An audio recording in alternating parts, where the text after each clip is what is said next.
చేయమని అడిగారు. అప్పుడు నేను పోటీ చేసి గెలిచాను. సో టీడీపీలో నేను కార్పొరేటర్గా గెలిచాను ఒకసారి. అది తర్వాత మాకేంటంటే మీ సినిమా కాలనీ, మేమందరం సినిమా సంబంధించిన వాళ్ళం. మేము ఎన్టీ రామారావు గారు మేజర్ చంద్రకాంత్ సినిమా తీసినప్పుడు ఆయన సినిమా పనిచేసిన వాళ్ళం మేము. ఆ సినిమా దర్శకులు రాఘవేంద్ర గారితోనూ, ఆ సినిమా ప్రొడ్యూసర్ మోహన్ బాబు గారితోనూ మాకు మంచి పరిచయాలు ఉన్నాయి. ఫిల్మ్ ఇండస్ట్రీలో ఎన్టీ రామారావు కంటే గొప్పవాళ్ళు ఇంతవరకు ఎవరో రాలే. ఇంకా నేను ఎన్టీ రామారావు కంటే చాలా గొప్పవాడిని అనే మాట ఇంతవరకు ఎవరో అనలా. నాగేశ్వరరావు ఉన్నా, నాగేశ్వరరావు ఎన్టీ రామారావు ఇద్దరు కూడా ఆంధ్రదేశానికి రెండు కళ్ళు అంటాడు. వాళ్ళిద్దరూ లేరు ఇప్పుడు మనకి.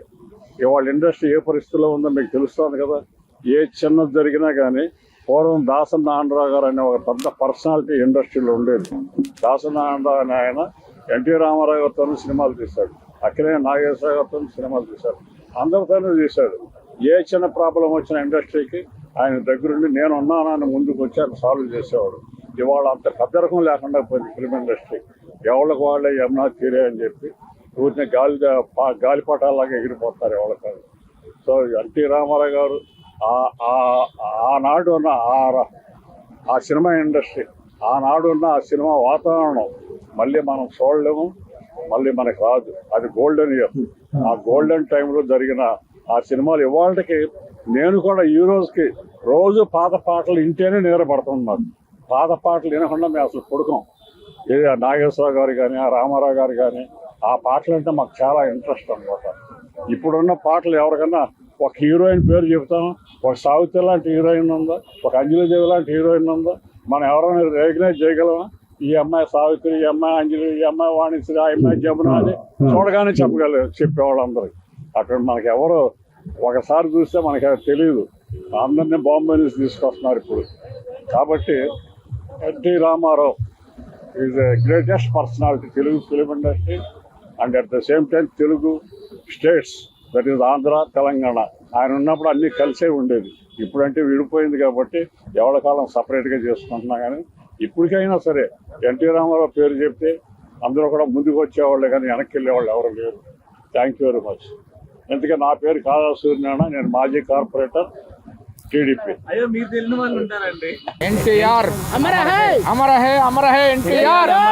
ఎన్టీ రామారావు పార్టీ 1982లో ఇక్కడ హైదరాబాద్లో స్థాపించాడు. ఇక్కడ తెలుగు ప్రజల గురించి ఉమ్మడి ఆంధ్రప్రదేశ్లో ఎన్నో అభివృద్ధి కార్యక్రమాలు, 2 రూపాయల కిలో బియ్యము, ఇంటింటికి రేషను, ప్రతి ఒక్క కార్యక్రమాలు అమలు చేసి తెలుగు వాళ్ళ గుండె చప్పుడు ఏందనేది ఢిల్లీ వాళ్లకు తెలియజేసి, ఒకప్పుడు కాంగ్రెస్ ప్రభుత్వం పరిపాలిస్తుంటే ఇక్కడ రాజకీయం అంటేనే తెలియదు. అట్లాంటి టైంలో యువతను ముందుకు తీసుకొని ఇక్కడ తెలుగు రాష్ట్రాలలో పార్టీ తెలుగు ప్రజలంటే ఏందనేది సత్తా దాటి పటువారి వ్యవస్థను మొత్తం రద్దు చేసి ప్రజల వద్దకు పాలన తీసుకుపోయి తెలుగు ప్రజలకు ఎంతో అభివృద్ధి చేసిండు. ఆ రోజు చేసిన తెలుగుదేశం పార్టీ పెట్టిన నాయకులే ఇప్పుడు అన్ని పార్టీలో లీడర్లు ఉండి అన్ని పార్టీలో కూడా చేస్తున్నారు. అది ఎన్టీ రామారావు చేసిన అభివృద్ధితోనే ఇంతమంది రాజకీయంగా ఎదిగిర్రు, రాజకీయంగా అభివృద్ధి చెందిర్రు.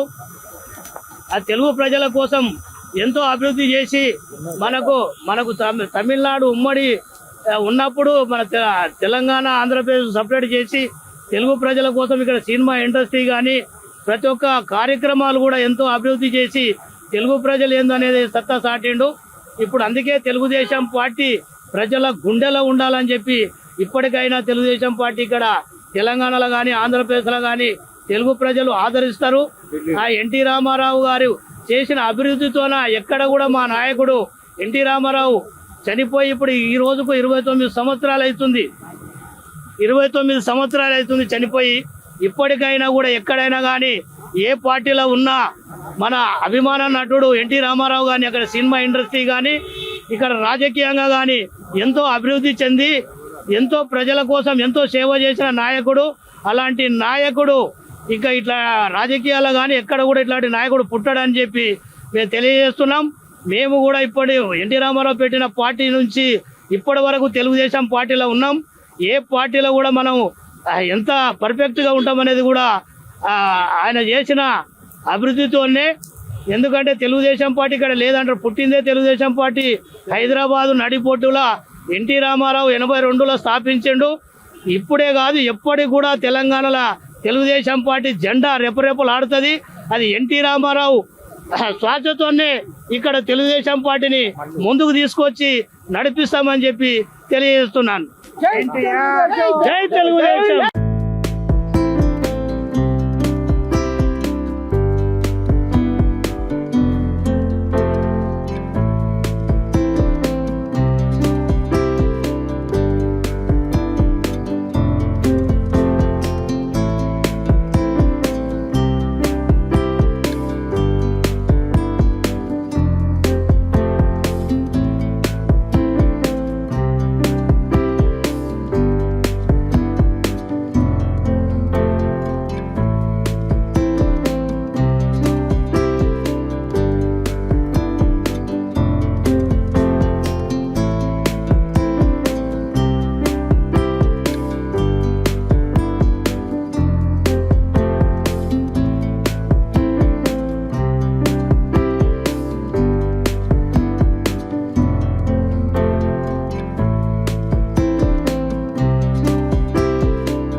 అందరికీ నమస్కారం అండి. నేను 1961 సంవత్సరం నుంచి అన్నగారి అభిమాని. చాలా చిన్న వయసు, నా జీవితంలో ఆ నూజివీడులో ఉండేవాడిని సినిమాలు. అక్కడి నుంచి దూరంగా కండ్రికి తోట అని కొంచెం దూరంగా ఉండే తోటలో మా నాన్నగారు సూపర్వైజర్గా పనిచేస్తూ ఉండేవారు. ఆ రోజున సీతారామ కళ్యాణం చూడాలని నేను వెళితే కరెంటు పోయింది, మళ్ళీ పోయింది. ఆయన వేస్తామన్నారు.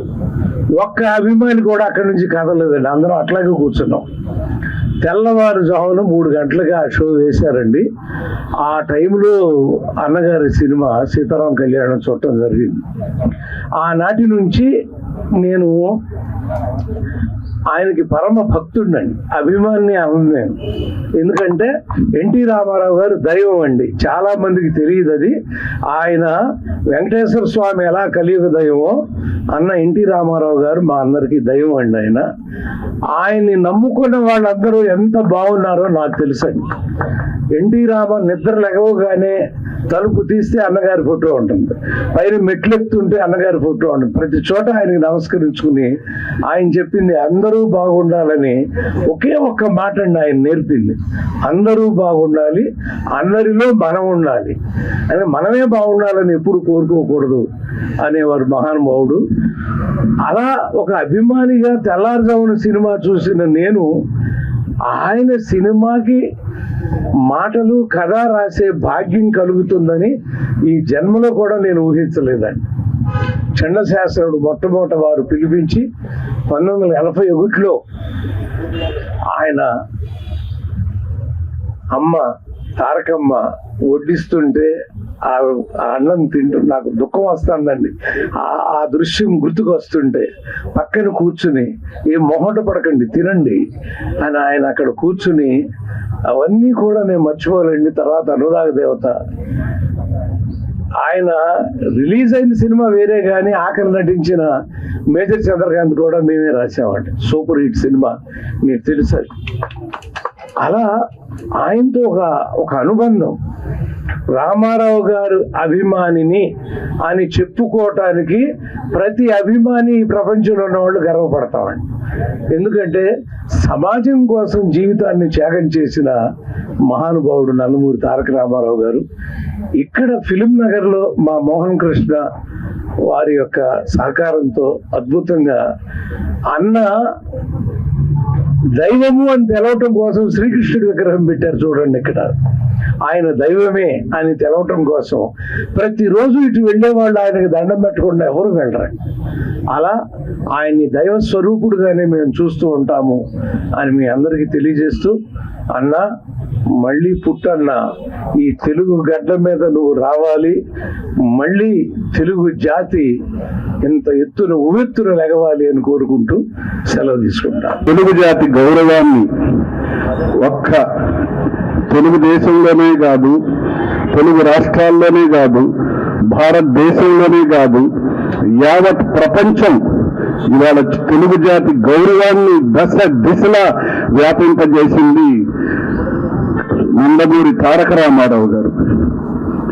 ఒక ప్రజానాయకుడిగా, ఒక కథానాయకుడిగా వారు ఉన్న రోజులు సినిమా ఇండస్ట్రీలో వారు చేసిన గొప్ప పాత్రల గురించి మీ అందరికీ తెలిసిందే.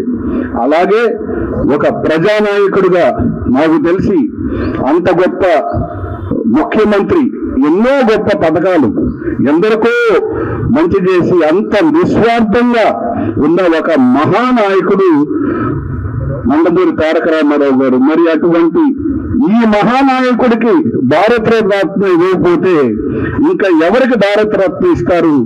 మరి ఇవాళ విగ్రహాలు పెట్టటాలు, వారి పేరు మీద ఉన్న పార్టీని ముందుకు తీసుకెళ్తాలు ఇలాంటివే కాదు, వారికి భారత రత్న ఇవ్వాలని మనం అందరం ఉద్యమం చేయాలి. నందమూరి తారక రామారావు గారికి భారత రత్న తీసుకురావాలని పోరాడాలి.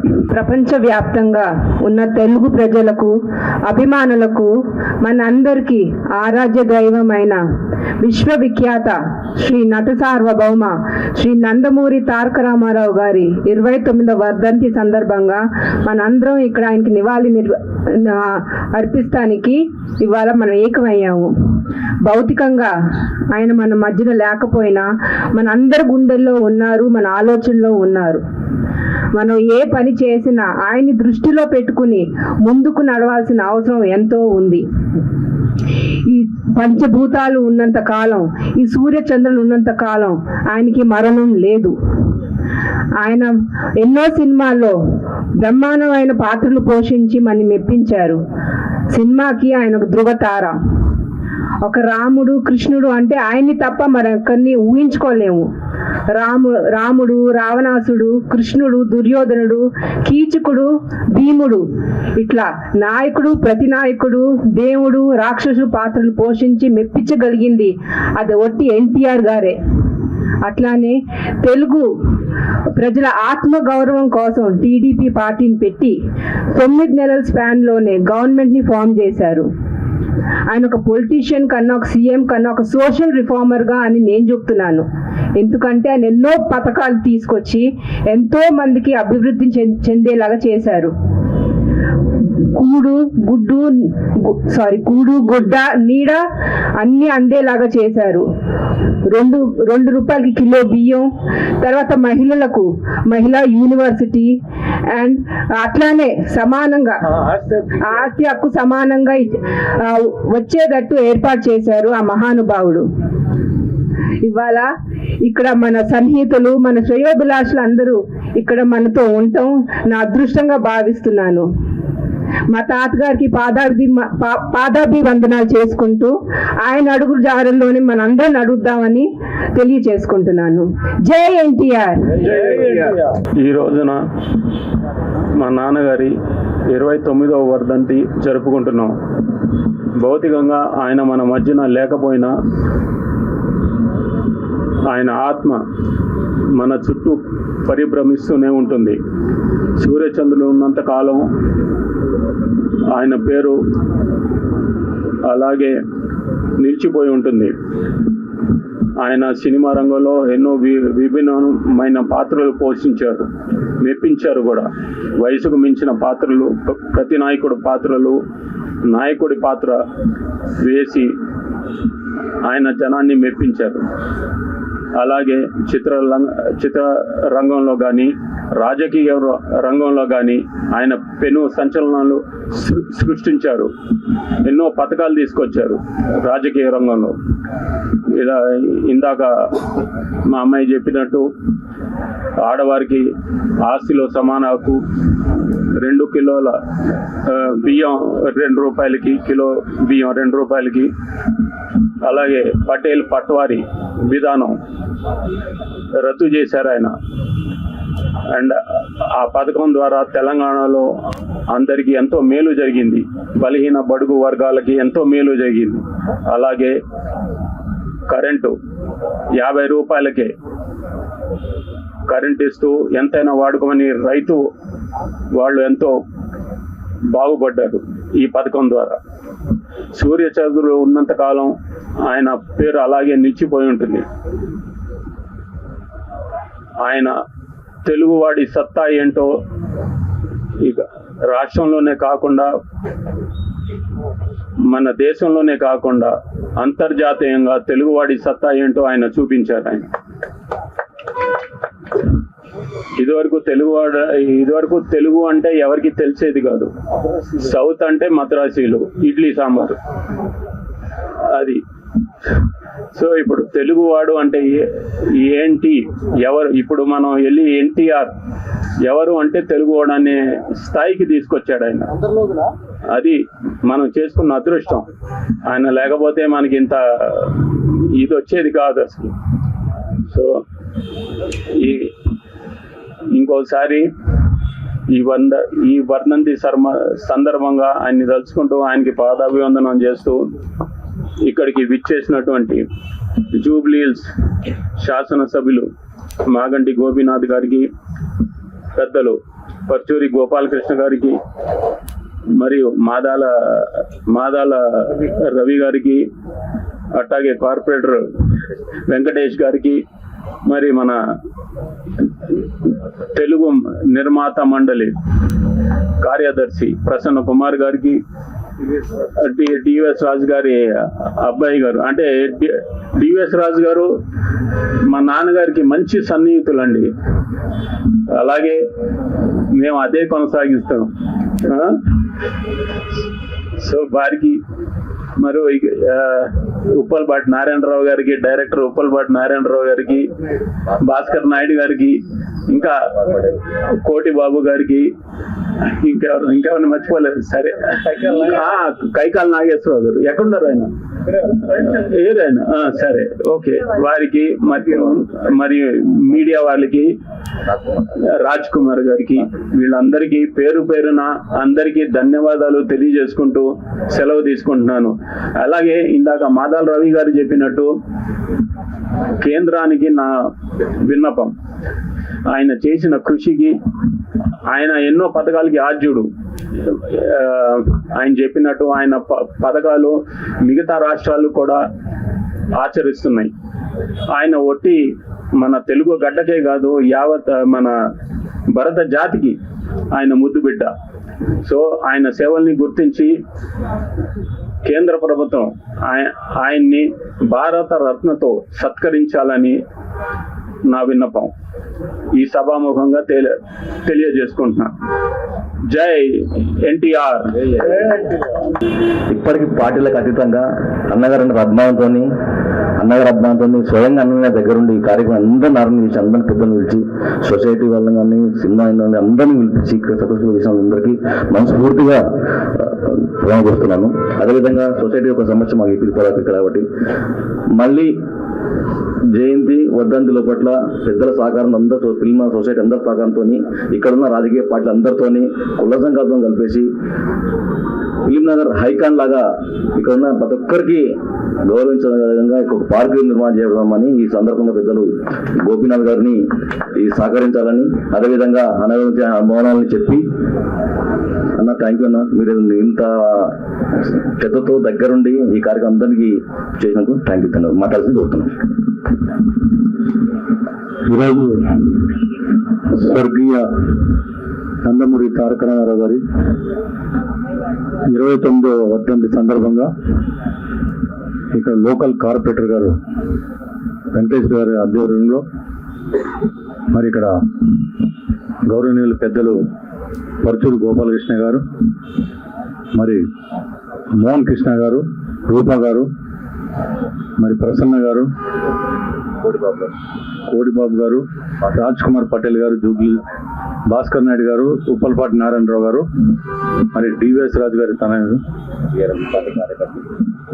మరి అదేవిధంగా కైకాల నాగేశ్వరరావు గారు, మరి ఇక్కడ విచ్చేసిన నాగరాజు గారు, ఇక్కడ విచ్చేసినటువంటి బీఆర్ఎస్ కార్యకర్తల నాయకులు ప్రతి ఒక్కళ్ళకి, మహిళలు అందరూ కూడా పేరు పేరున హృదయపూర్వక నమస్కారాలు తెలియజేసుకుంటూ,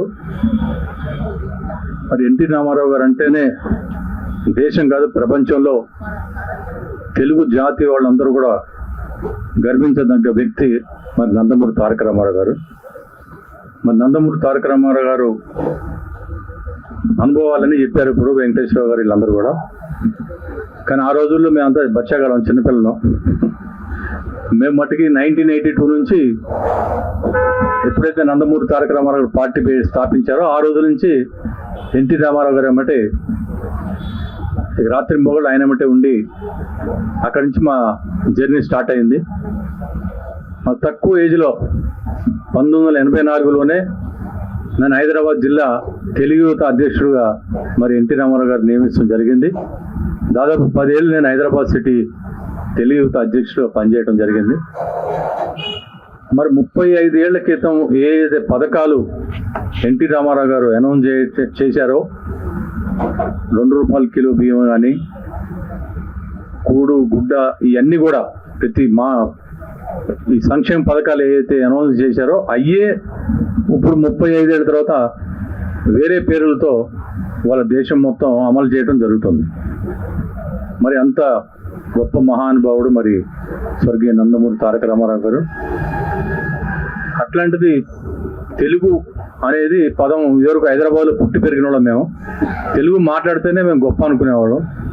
అట్లాంటిది తెలుగుదేశం పార్టీ పెట్టిన తర్వాత అందరికి కూడా ఈ తెలుగు అనేది గతంలో ఎవరో చెన్నై నుంచి వచ్చారు, ఇడ్లీ సాంబారు ఎవరు కూడా రకరకాలుగా మాట్లాడేవాళ్ళు. మన తెలుగు వాళ్ళు అనేది, మన తెలుగు జాతి అనేది కూడా ఎక్కడ కూడా ఎవరికి తెలియకుండా ఉన్న రోజుల్లో మరి నందమూరి తారక రామారావు గారు మరి తెలుగు జాతి అంటే ఎంత గొప్ప జాతి అనేది నందమూరి తారక రామారావు గారు వల్ల అందరికి కూడా తెలిసింది మొత్తం భారతదేశంలో.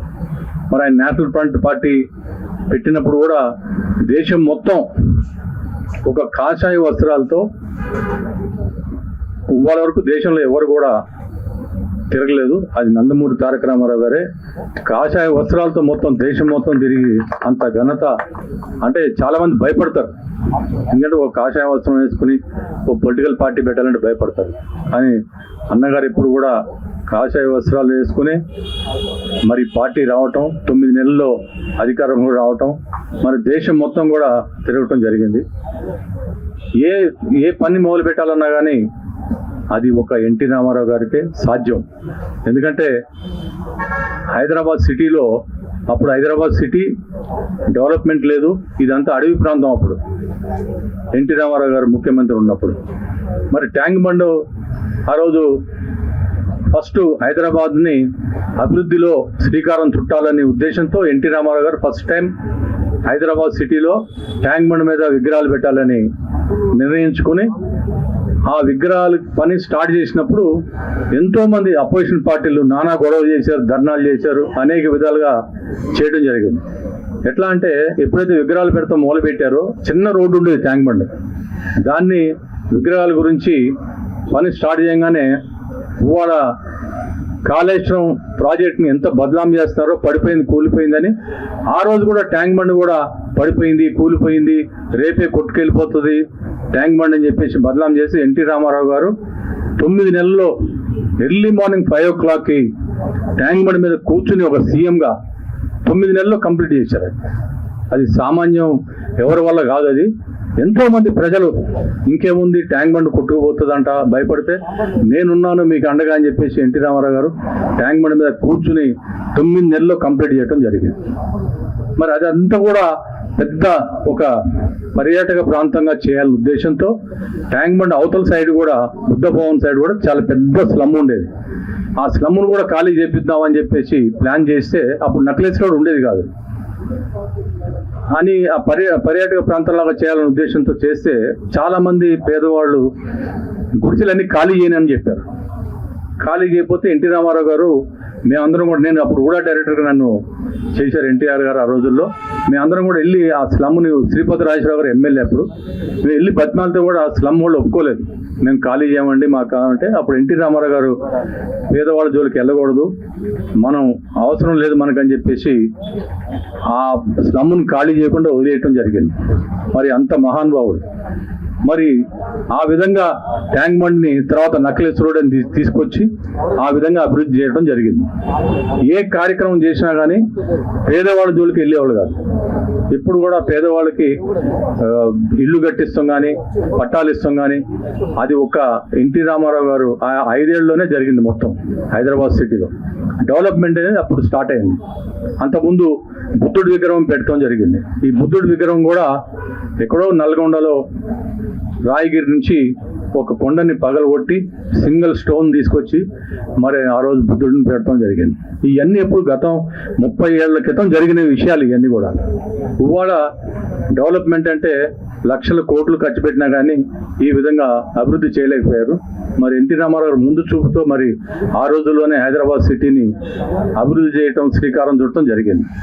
మరి అంత మహానుభావుడిని ఎప్పుడు కూడా మనం ప్రతి సంవత్సరం ఒక జయంతి వచ్చినా కానీ వర్ధంతి వచ్చినా కానీ మనం ఒక పండగలాగా మరి టీఆర్ఎస్ మరి తెలుగుదేశం కార్యకర్తలు కానీ ఆ రోజుల్లో ఎన్టీ రామారావు గారు పుట్టినరోజు అంటే ఒక పండగలాగా బ్రహ్మాండంగా జరుపుకునేవాళ్ళు. మరి అదేవిధంగా ఎన్టీ రామారావు గారు లాంటి మహానుభావుడిని మనం జీవితాంతం ఎప్పుడు కూడా గుర్తుపెట్టుకోవాలి, మర్చిపోకూడదు. అనేక విషయాల్లో ఆయనను చూసి నేర్చుకుంటాం జరిగింది. మరి అదేవిధంగా ఆ రోజు నేషనల్ ఫ్రంట్ పార్టీ స్టార్ట్ చేసిన తర్వాత సెంట్రల్ గవర్నమెంట్ని ఎదిరించి కాంగ్రెస్ పార్టీని మరి ఆయన నేషనల్ ఫ్రంట్ పార్టీ పెట్టడం జరిగింది. అధికారంలోకి రావటం కూడా జరిగింది. మరి అట్లాంటి మహానుభావుని మనం ఎప్పుడు కూడా ప్రతి సంవత్సరం కూడా తలుచుకోవాలి. మరి అదేవిధంగా ఈనాడు ఈ వర్ధంతి కార్యక్రమం మరి జరపాలనుకున్నాం, బ్రహ్మాండంగా జరిగింది. మరి మోహన్ కృష్ణ గారు ఎంతో శ్రద్ధతో మరి ఇక్కడ కృష్ణుడు విగ్రహాన్ని ఏర్పాటు చేయడం జరిగింది. మరి అదేవిధంగా ఇక్కడ మంచి ప్లేస్ కూడా రావటం జరిగింది. రోడ్డు కూడా బ్రహ్మాండంగా వేశారు. ఇది ఫిలిం నగర్ చౌరస్తాకి మరి గతంలో కూడా అనుకున్నాం మనం ఎన్టీ రామారావు గారి పేరు పెట్టాలి, ఎన్టీఆర్ మార్క్ పెట్టాలని చెప్పి అనుకున్నాం. డెఫినెట్గా ఆ కార్యక్రమం మనం గవర్నమెంట్ డిమాండ్ చేయాలి. అదేవిధంగా భారతరత్న అవార్డు అనేది ఎప్పటి నుంచో జరుగుతుంది. ఇది ఎప్పటి నుంచో అందరూ కూడా అడుగుతున్నాం. అది పెండింగ్ పడుతుంది. అయిపోయింది అంటున్నారు, పెండింగ్ పడుతుంది. డెఫినెట్గా ఈ భారతరత్న అవార్డుకి మనందరం కూడా సపోర్ట్ చేయాలి. చేసి ఇట్లాంటి వ్యక్తులు మరి భారతదేశంలో ఇంత మహానుభావుడు మరి ఎవరు కూడా వాళ్ళ వరకు ఈ విధంగా డైరెక్ట్గా పార్టీ పెట్టి డైరెక్ట్గా ఎదుర్కొన్న వ్యక్తి ఒక నందమూరి తారక రామారావు కాబట్టి ప్రతి సంవత్సరం ఇదే విధంగా ఇంకా బ్రహ్మాండం చేద్దాం. ఇక్కడ లోకల్ ఉన్న లీడర్స్ అందరూ కూడా సహకరిస్తున్నారు. అందరం కూడా బ్రహ్మాండంగా చేసి మనం రాబోయే రోజుల్లో ఇంకా బాగా ఈ కార్యక్రమాలు చేయాలని చెప్పేసి కోరుకుంటూ నాకు ఈ అవకాశం ఇచ్చినందుకు ప్రతి ఒక్కరికి ధన్యవాదాలు తెలియజేస్తూ సెలవు తీసుకుంటాను. జై ఎన్టీఆర్, జై ఎన్టీఆర్. 1982లో నేను పూణేలో MBA చదవడానికి వెళ్ళినప్పుడు యు ఆర్ ఫ్రమ్ అన్నాడు. అంటే నేను ఆంధ్రప్రదేశ్ అన్నా. వాడు వేర్ ఈజ్ ఆంధ్రప్రదేశ్ అన్నాడు. సౌత్ ఇండియా అన్నా. వేర్ ఈజ్ సౌత్ ఇండియా అన్నాడు. ఇంకేం చెప్పాలో తెలియక ఇండియా అన్నా. వాడు జాలిపడి అరే పాప ఇది సరిగ్గా తెలియట్లేదని చెప్పి ఓ యూ మద్రాసి అన్నాడు. సరే ఏదో ఒకటి మన చుట్టుపక్కల ఏదో ఊరి పేరు చెప్పాడు కానీ యా అని చెప్పన్నా. అలాంటి కర్మ నుంచి 1982లో తెలుగువాడి ఆత్మగౌరవ నినాదంతో 9 నెలల్లో పార్టీ పెట్టి అధికారంలోకి వచ్చి తెలుగువాడంటే ఏంటో ప్రపంచానికి తెలియజెప్పి తెలుగువాడి సత్తా, తెలుగువాడి పౌరుషం, తెలుగువాడి ఇది అంటే జనరల్గా తెలుగు వాళ్ళు ఏంటంటే ఏదో మనకి ఒక టైంలో రాజాజీ గారు అన్న అంట వీళ్ళు ఆరంభ స్వరత్వం వెళ్ళాడినాళ్ళు వీళ్ళు ఏమి చేయలేరండి అని. అప్పుడు పొట్టి శ్రీరాములు గారు చనిపోయేదాకా వచ్చి అప్పుడు ఘంటసాల గారు ఎలుగెత్తి చాటితే అప్పుడు తెలుగు ప్రజలు ముందుకు ఉరికితే అప్పుడెప్పుడో ఉరికిన తర్వాత ఒక్క ప్రభంజనం లాగా ఎన్టీ రామారావు పిలుపుతో ఒక్కసారి తెలుగువాడి సత్తా ప్రపంచానికి తెలియజేస్తూ మళ్ళా ఆయన సినిమాలు ఇవాళ పాన్ ఇండియా అంటున్నారు. ఆయన 6వ సినిమా పాతాళ భైరవి అది తెలుగు, తమిళ, హిందీ పాన్ ఇండియా పెద్ద సూపర్ హిట్. హిందీలో కూడా 175 రోజులు ఆడిన సినిమా. అలాగే తెలుగులో సంతోషం అని చెప్పి, హిందీలో నయా ఆద్మీ అని చెప్పి అది మోర్ దాన్ 100 డేస్ ఆడింది బాంబేలో. దాని తర్వాత చండీరాణి తెలుగు, తమిళ, హిందీ అన్ని చోట్ల ఆడింది. ఆడిన తర్వాత సుందర్లాల్ మెహతా గారు నేను మీకు ₹1 కోటి రెమ్యునరేషన్ ఇస్తానంటే కృష్ణుడు వేషం మీరు హిందీలో ఇయ్యండి అని అంటే సారీ అండి నా సేవలో నేను ఓన్లీ తెలుగు వాళ్ళకి మాత్రమే పరిమితం, నేను బయటికి చెయ్యను అని చెప్పి ₹1 కోటి తిరస్కరించి కేవలం ₹10,000 ఆయన సినిమాల్లో యాక్ట్ చేశారు. తర్వాత ఎన్నోసార్లు చెప్పారు దాసరి నారాయణరావు గారు, శాంతారాం గారు దుష్యంతుడు వేషం ఎన్టీ రామారావుని వేయమంటే హిందీ సినిమాకి సారీ అండి నేను చెయ్యను అంటే బాలీవుడ్ని తిరస్కరించి, తర్వాత హాలీవుడ్లో కూడా లార్డ్ కృష్ణ యాక్ట్ చేయమనంటే సారీ అండి నేను హాలీవుడ్ చేయను, బాలీవుడ్ చేయను, నేను నా తెలుగు వారికే సొంతం, నా తెలుగు వారి కోసమే నేను చేస్తా అంటే ఆయన ప్రతి విధిలో కూడా ఆ తెలుగు తెలుగు తెలుగు అనేది ఆ వస్తువు తెలుగు వాడిని ప్రపంచవ్యాప్తంగా తెలుగు వాడిని పరిచయం చేసింది కేవలం ఎన్టీ రామారావు. అలాంటి మహానుభావుడు మన హైదరాబాదు నడి బొట్టున ఎమ్మెల్యే క్వార్టర్స్ లో తెలుగువాడి ఆత్మగౌరవ నినాదంతో మనకి 9 నెలల ప్రభుత్వం ఏర్పాటు చేసిన దానికి పార్టీ పెట్టింది ఎమ్మెల్యే క్వార్టర్స్. తర్వాత భారతదేశంలో ఉన్న నాయకులందరినీ మన పెరేడ్ గ్రౌండ్స్ తీసుకొచ్చి ఇక్కడ ర్యాలీలు చేసి పసుపు మయం చేశారు హైదరాబాద్ లో. అలాగే శివైక్యం చెందింది కూడా హైదరాబాద్ లోనే. అలాగే తెలంగాణకి ఎన్నో చేశాడు. ఒక 16 జీవో ఆయన ఒక్కడే తీసుకొచ్చాడు. 6 నుంచి 10 దాకా చదివితే ఇక్కడ లోకల్ వాళ్ళకు ఉండాలి అని చెప్పాడు. పటేల్ పట్వారీ వ్యవస్థ రద్దు చేసి కేవలం అగ్రవర్ణాల చేతిలోనే రాజ్యాధికారం ఉన్న పరిస్థితిలో బడుగు, బలహీన, దళిత, మైనారిటీ వర్గాలు కూడా రాజ్యాధికారానికి రావాలి, యువత ముందుకు రావాలి అని చెప్పి ఇవాళ యువత ఇంత ముందుకు వచ్చిన దానికి కేవలం ఆ రోజున ఎన్టీ రామారావు చేసింది. ఆ రోజున నువ్వు పటేల్ పట్వారీ వ్యవస్థ తీసేస్తే చంపేస్తామని కూడా బెదిరించారు. ఈవెన్ ఆయన మామ, మేనమామ, బామ్మర్ది కూడా మునసబుగా ఉండేవారు. ఉన్నా కూడా వద్దు, నా ప్రజల కోసం, నా చుట్టాలకు వద్దు, ప్రజలు బాగుండాలి అని ఆయన ఎన్నో పథకాలు, అంటే 50 రూపాయలకి కరెంట్ ఎంతైనా రైతులు వాడుకోండి అని, అలాగే నా తెలంగాణ బిడ్డలు జొన్నన్నం తింటాం ఏంటి, ఒక రైస్ ఎందుకు తినకూడదు అని చెప్పి 2 రూపాయలు కేజీ బియ్యం, అలా ఎన్నో పథకాలు. మళ్ళా పురుషులకు ఎందుకు ఆస్తి హక్కు, మహిళలకు ఎందుకు ఆస్తి హక్కు లేదు అని భారతదేశంలో ఏ రాష్ట్రంలో లేని విధంగా మహిళలకు ఆస్తి హక్కు పురుషులతో పాటు సమానంగా ఉండాలి. అలాగే అగ్రవర్ణాలతో పాటు దళితులు అందరూ కూడా రాజ్యాధికారం రావాలి అని ఇవన్నీ చెప్పింది. ఆయన్ని రాజకీయ నాయకుడిగా మనం అనలేం, ఆయన్ని సినీ నటుడిగా అనలేం, ఆయన్ని మనం సోషల్ రిఫార్మర్ అనాలి, ఒక సంఘ సంస్కర్త. అలాంటి మహానుభావుల్ని ఇవాళ 29 ఏళ్ళైనా మనం స్మరించుకుంటూ ఆయన ముందుకెళ్తున్నాం అని అంటే ఆయన 100% ఇవాళ భూమి ఆకాశాలు, సూర్యచంద్రులు, పంచిపోతాలు ఇవి ఉన్నంత వరకు ఆయన జీవించే ఉంటాడు. మరణం లేని ఏకైక వ్యక్తి ఎవరైనా ఉన్నారంటే that is one and only NTR.